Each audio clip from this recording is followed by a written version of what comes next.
So we're going to talk about a few more of the common percussion instruments today. We're going to start with our sleigh bells, okay? Our sleigh bells are very simple.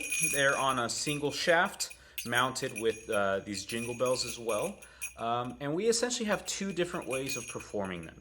We have the most common way, which is kind of a one-handed technique, as well as a two-handed technique, which kind of borrows a little bit from the shaker. All right, so essentially I'm just going to grab my sleigh bells, suspend them upside down, okay, not from the handle like this. This is not how we want to hold it. Okay, suspend them vertically so that the gravity is pulling down on the jingles and within the bells themselves. Okay, and then I'm essentially going to grab my dominant hand, and then I'm just going to pretty much strike on my other hand. All right, now I don't want to hit directly on the shaft unless I want a really crispy, really articulate sound.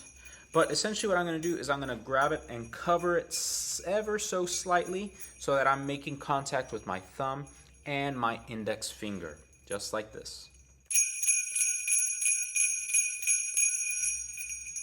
Yeah, so this is the most common way. You know, you're really never going to find intricate rhythms with the sleigh bells. It's either going to be quarter notes or eighth notes, you know, because that's going to give the nice characteristic sound on these sleigh bells, right?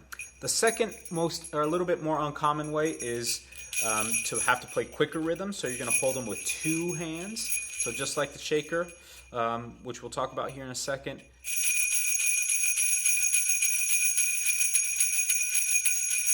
You know, it's a little less articulate, but this is a lot louder for rolls and such. So I have the ability to sustain much longer. All right. Now, the one thing that is difficult about these sleigh bells is the fact that they are so noisy. All right.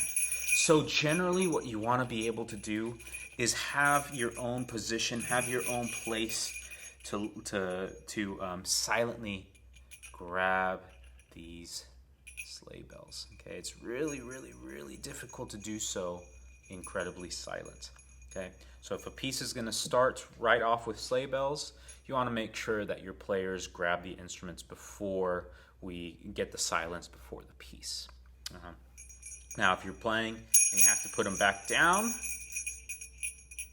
same exact thing. It's really difficult to put these down silently. Okay. So because of this, we can be creative with a lot of different ways. There are now models made by Perez Percussion that are essentially sleigh bells that have a flat bottom, all right, so that I can just literally mount it on and it'll be standing upright. And I can just grab it and then start playing, and then I set it down just like this, okay? What we could also do, which I need to do with our sleigh bells here, is detach this particular bell and then just grab some sort of Tupperware lid, a little bit bigger than the circumference of this so I can support the weight, and then just drill it into the shaft itself so that it can be used as an upright sleigh bell as well. All right. So this is a way to mitigate the extra sounds and extraneous noises on the sleigh bell. Next up, we have the ratchet. Okay. The ratchet is an interesting sound instrument, or it's a noise instrument. It's got a little crank, and it's made of tiny pieces of wood. Okay. Within here, we have a little gear that has a lot of teeth on it, essentially. And then what's going to create the sound are these tiny little slits of wood that are going to be moving around this particular gear. All right, nothing too crazy with how we're going to hold this thing or play it. Okay, we just kind of want to position it in a way that's easy for the player to hold. Generally, I like holding as much of the instrument as possible so that I have full control without inhibiting any of the wooden parts within it. Okay, and then we get the crank on our dominant hand, and then we just go. Okay, this is one of those other instruments where I want to lift above the rest of the musicians. I don't want to play it down here so that the sound can travel forward, right? So this generally is going to be notated as a duration, all right? So I want to make sure that I get a clear attack as well as make sure that my release is exactly on the beat or wherever it needs to be released, right? Okay, the one thing to really make sure we think about is create a consistent turn and crank, because if I'm speeding up, it's going to get a really, really uneven sound. So I want to make sure that my motion is very, very even, right, without any sort of stops, so I can get that sound that we need. The rainstick is quite a common atmospheric instrument that we perform as well. You know, it's kind of similar to the mark tree, because you can't really necessarily fully control the extent of the sounds that are being created, but we can do what we can. All right. So generally, rainsticks are made out of bamboo. They come in a few different sizes, but generally you want to err on the side of a bigger rainstick. Okay. You could also make your own rainsticks out of PVC pipe, but I think the best, warmest sound comes from a bamboo rainstick. Right. So here, as we can see, it's nice and woven. All right. I am currently in the resting position, so this means that all the beads have fallen to the very bottom. Okay. So in order to play this, I literally just turn it nice and gently.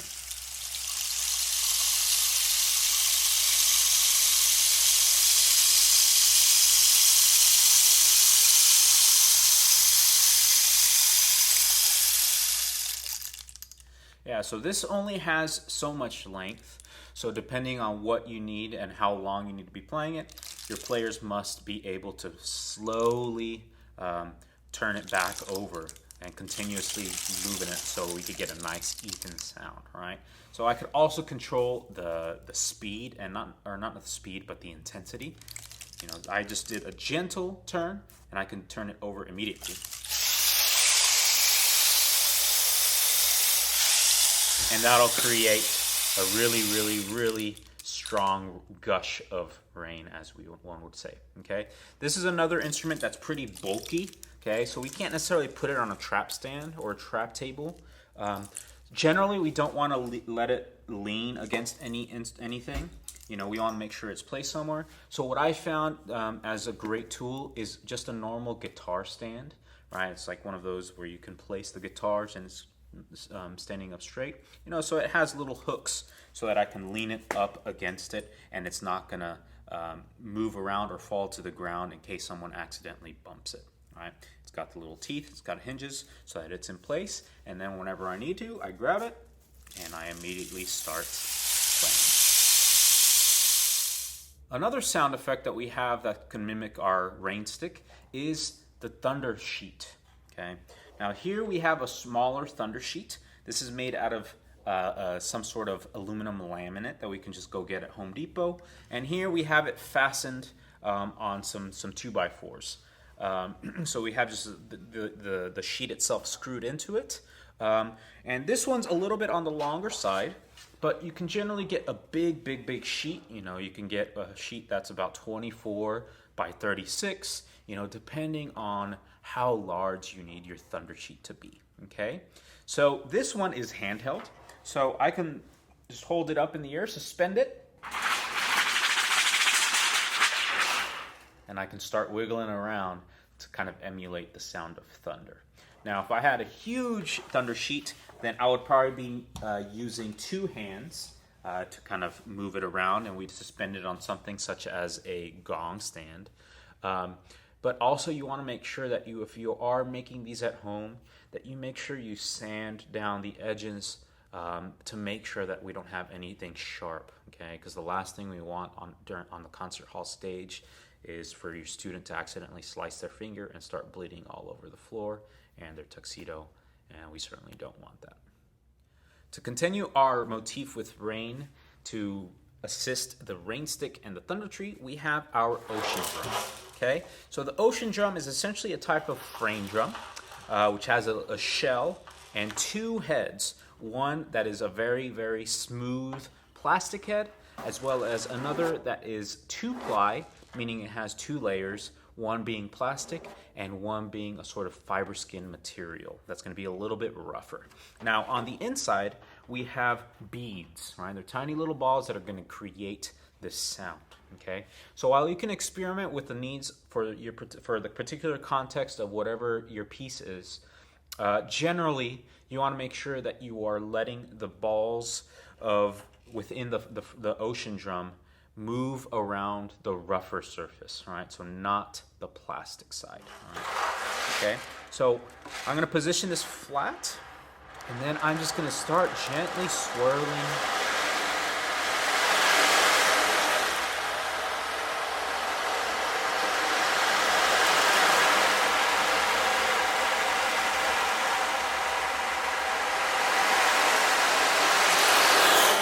So depending on how quick I move, it's going to create a different intensity for our waves.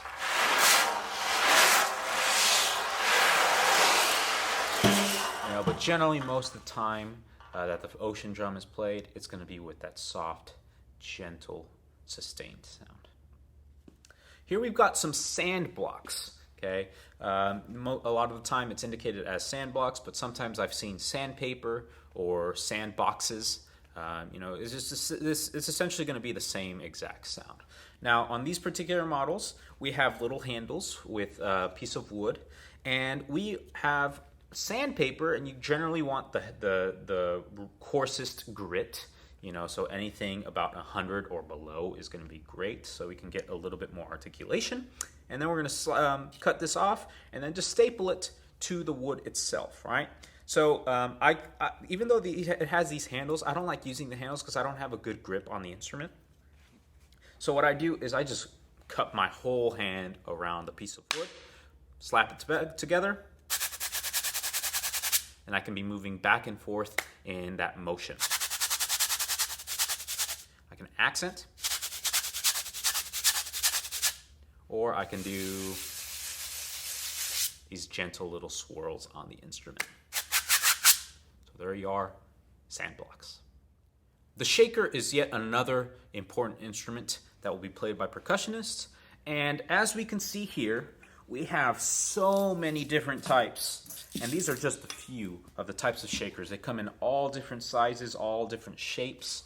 But sometimes, for the most part, they all get the same sound that we're looking for, all right? So for loud moments, especially sections where we want our shaker to project, we can use larger instruments, okay? So here, it's going to be used in a way from like shaking our hand back and forth, right? So I go forward, back, and I'm letting my hand relax as I'm going. Okay, so generally, the outward motion is going to be a little bit louder.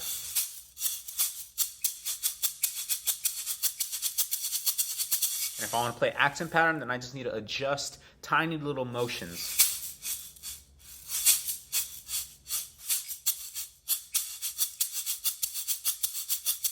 Okay, because these things are, metal objects that contain a lot of different beads, and those beads within the shaker just have the freedom to move around, right? So these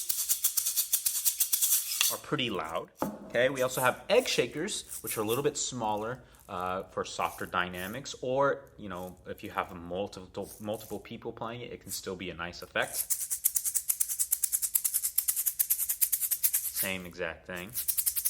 Okay, we have smaller ones, which are a little bit softer of a sound.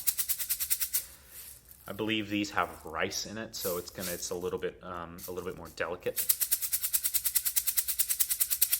Okay. We also have some specialties which we call one-shots. All right. So sometimes you require moments when you need to have one single shaker hit, which is a little bit difficult with something like this, because then we get like this long sustained articulation. Whereas these,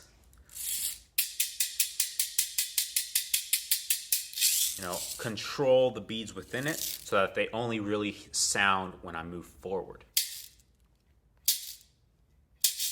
If I come back,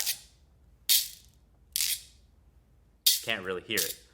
You still hear a little bit, but from far away, you can't necessarily hear that articulation, all right? But sometimes you can use a combination.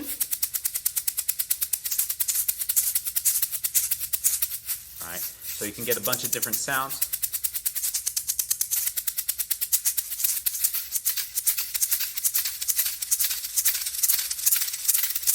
Get a bunch of different things happening from the shakers.